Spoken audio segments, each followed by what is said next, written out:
January is Human Trafficking Awareness Month, but awareness only matters if it reflects reality. One of the biggest challenges in stopping trafficking is that it rarely looks the way that people expect. Abductions, force, strangers plotting to kidnap you, but trafficking rarely announces itself like that.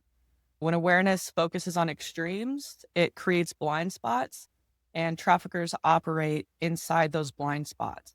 If awareness makes us feel informed, but it leaves traffickers untouched, then it isn't helping.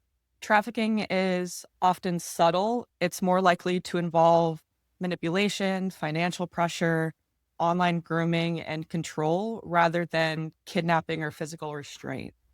Many victims in the US don't identify as victims because what's happening to them doesn't match the myths they've been taught to expect. Control replaces chains, and victims often don't realize that they're being trafficked, especially when that exploitation is framed as help, opportunity, or care. It's very gradual. And by the time it becomes obvious, the damage is already done. That's why trafficking often goes unnoticed for so long. If it looked like a crime from the beginning, traffickers wouldn't be successful.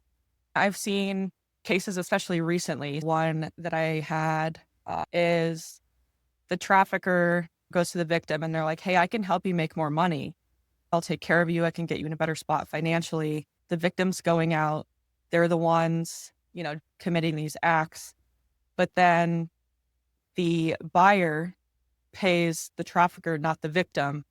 And the victim's only getting a fraction of that money. The trafficker will frame it as, oh, because I set the date up, or I drove you to the date, or I let you use my house, or I paid for the hotel room. And they're like, you'll get more eventually. It's always dangling this carrot. Eventually you'll get the full amount, but I have to take out fees for facilitation. They think that makes sense because I'm just paying you for the help you're giving me when it's really not help at all. It's just exploitation.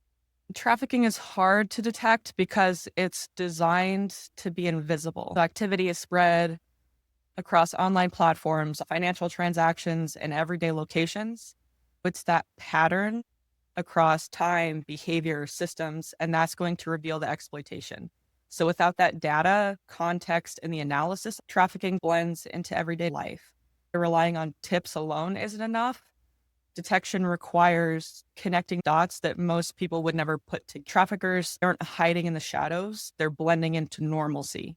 If traffickers are using technology, then so should prevention. At DeliverFund, our focus is on the digital space where a significant amount of trafficking activity occurs.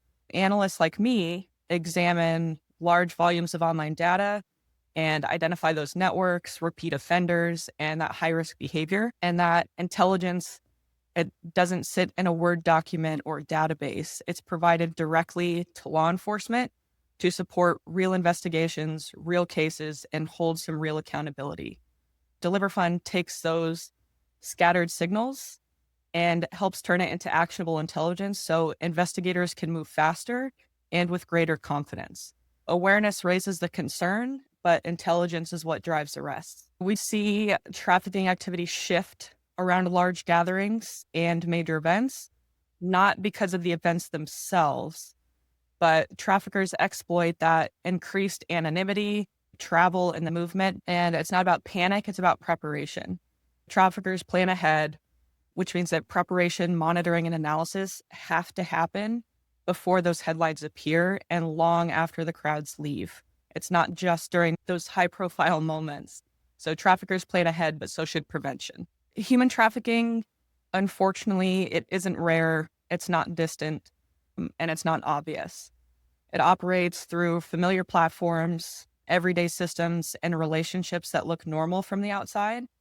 So when we understand how trafficking actually works, we can disrupt it earlier before that exploitation escalates and becomes irreversible.